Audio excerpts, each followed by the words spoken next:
Bismillahirrahmanirrahim. Assalamualaikum warahmatullahi wabarakatuh. Perkenalkan, nama saya Muhammad Ilham Sarip dengan NIM 2209035011041 dari kelas Manajemen H.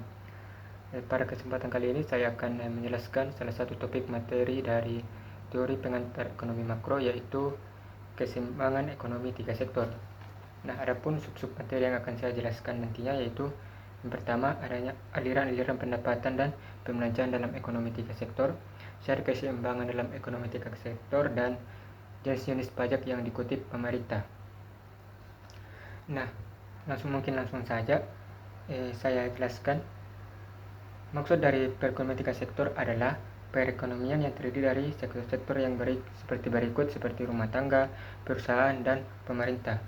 Dengan demikian, dalam menganalisis perekonomian tiga sektor, pada hakikatnya akan diperhatikan peranan dan pengaruh pemerintah ke atas kegiatan dalam suatu perekonomian.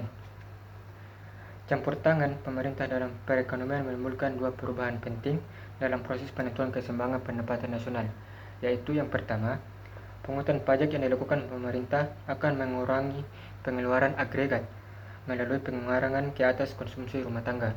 Dan yang kedua, pajak memungkinkan pemerintah melakukan perbelanjaan dan ini akan menaikkan perbelanjaan agregat. Perubahan-perubahan ini penting pengaruhnya kepada penentuan keseimbangan pendapatan nasional. Kemudian dalam perekonomian tiga sektor, kegiatan perdagangan luar negeri masih diabaikan. Dalam menganalisis perekonomian tiga sektor, masih tetap dimaksimalkan kegiatan ekspor dan impor tidak dilakukan.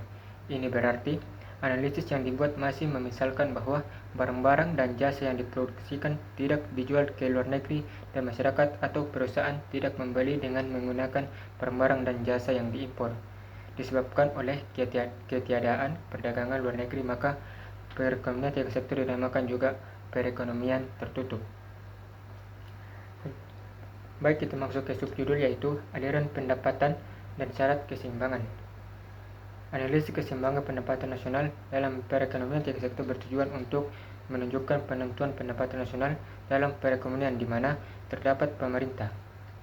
Nah, untuk memahami analisis tersebut dengan baik, perlulah terlebih dahulu disadari pola aliran pendapatan dan pengeluaran yang berlaku dalam perekonomian tersebut, dan selanjutnya dari gambaran tersebut ditunjukkan syarat keseimbangan pendapatan nasional dalam perekonomian tiga sektor. Baik, aliran pendapatan dan pengeluaran. Campur tangan pemerintah dalam perekonomian akan menimbulkan tiga jenis aliran baru dalam sirkulasi aliran pendapatan. Ketiga jenis aliran yang baru tersebut meliputi: yang pertama, pembayaran pajak oleh rumah tangga dan perusahaan kepada pemerintah. Pembayaran pajak tersebut menimbulkan pendapatan kepada pihak pemerintah. Ia merupakan sumber pendapatan pemerintah yang paling utama. Yang kedua, aliran baru kedua adalah pengeluaran dari sektor pemerintah ke sektor perusahaan. Aliran ini menggambarkan nilai pengeluaran pemerintah ke atas barang-barang dan jasa yang diproduksikan oleh sektor perusahaan. Nah, aliran yang ketiga yaitu aliran pendapatan dari sektor pemerintah ke sektor rumah tangga. Aliran ini timbul sebagai akibat dari pembayaran ke atas konsumsi faktor-faktor produksi yang dimiliki oleh sektor rumah tangga oleh pemerintah.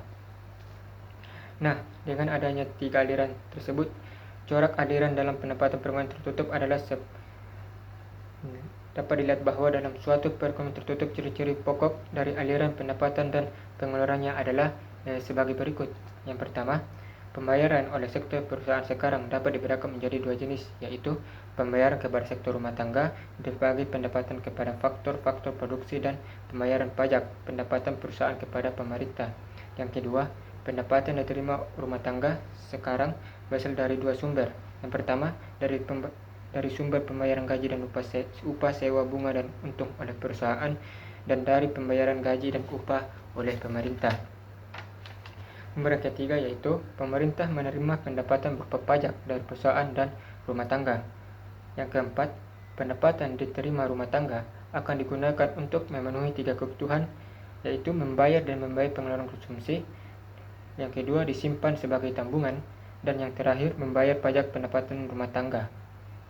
Yang kelima, dalam gambaran tersebut dapat dimisalkan bahwa tabungan rumah tangga dipinjamkan oleh lembaga-lembaga keuangan kepada para pengusaha yang menanam modal.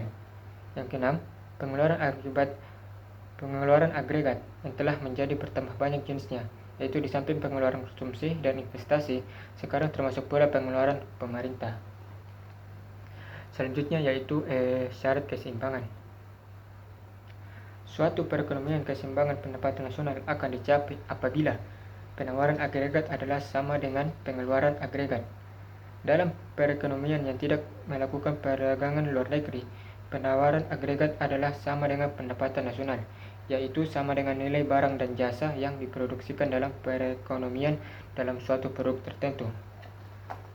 Pengeluaran agregat atau pengeluaran yang dilakukan oleh berbagai pihak dalam perekonomian tersebut meliputi 3 jenis pembelanjaan, yaitu konsumsi rumah tangga, investasi perusahaan, dan pengeluaran pemerintah membeli barang dan jasa.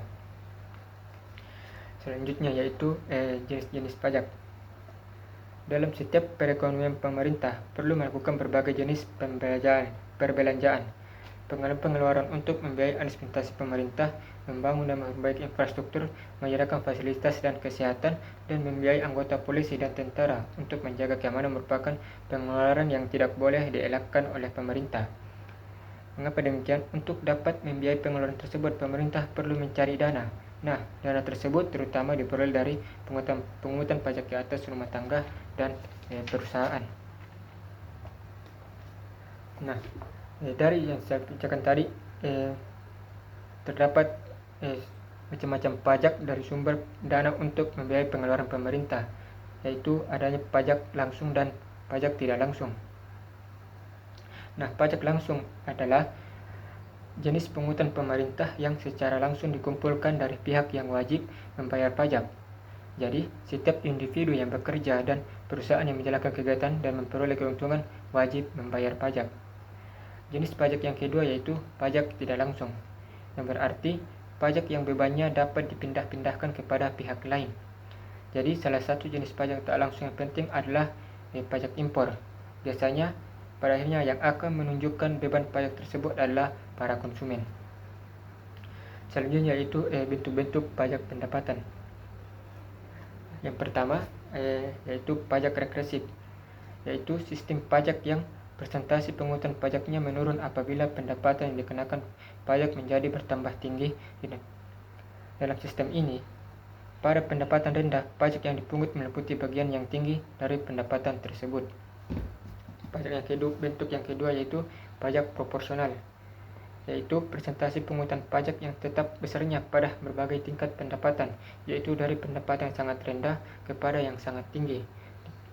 Dalam sistem pajak seperti ini, tidak dibedakan di antara penduduk yang kaya atau yang miskin, di antara perusahaan besar dan perusahaan kecil. Mereka harus membayar pajak menurut presentasi yang tetap. Bentuk pajak yang ketiga yaitu pajak progresif, yaitu sistem pajak yang presentasinya bertambah apabila pendapatan semakin meningkat. Pajak progresif menyebabkan pertambahan nominal pajak yang dibayar akan menjadi semakin cepat apabila pendapatan semakin tinggi. Di berbagai negara, sistem pajak progresif digunakan untuk memungut pajak pendapatan orang-orang yang bekerja dimakan gaji. Tujuan utamanya adalah untuk memperoleh pendapatan pajak yang lebih banyak atau lebih tinggi. Di samping itu, sistem itu bertujuan untuk lebih meratakan pendapatan. Selanjutnya yaitu efek pajak di atas konsumsi dan tabungan. Dalam perekonomian 3 sektor, pendapatan disposibel telah menjadi lebih kecil daripada pendapatan nasional. Dalam perekonomian yang telah mengenakan pajak, perhubungan di antara pendapatan disposibel dan pendapatan nasional dapat dinyatakan sebagai persamaan berikut, yaitu YD sama dengan Y dikurang T, di mana pendapatan disposibel adalah YD dan Y adalah pendapatan nasional. Kemudian, penurunan pendapatan disposibel akan mengurangi konsumsi dan tabungan rumah tangga. Hal ini disebabkan karena pajak yang dibayarkannya mengurangi kemampuannya untuk melakukan pengeluaran konsumsi dan menabung.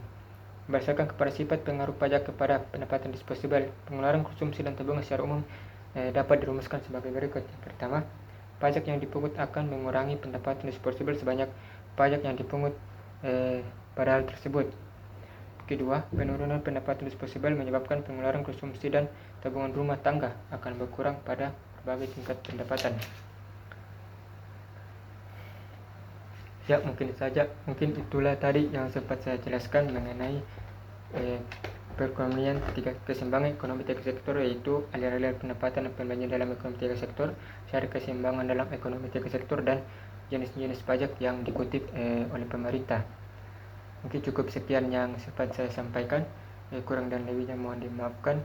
Wabillahi taufiq wal hidayah. Assalamualaikum warahmatullahi wabarakatuh.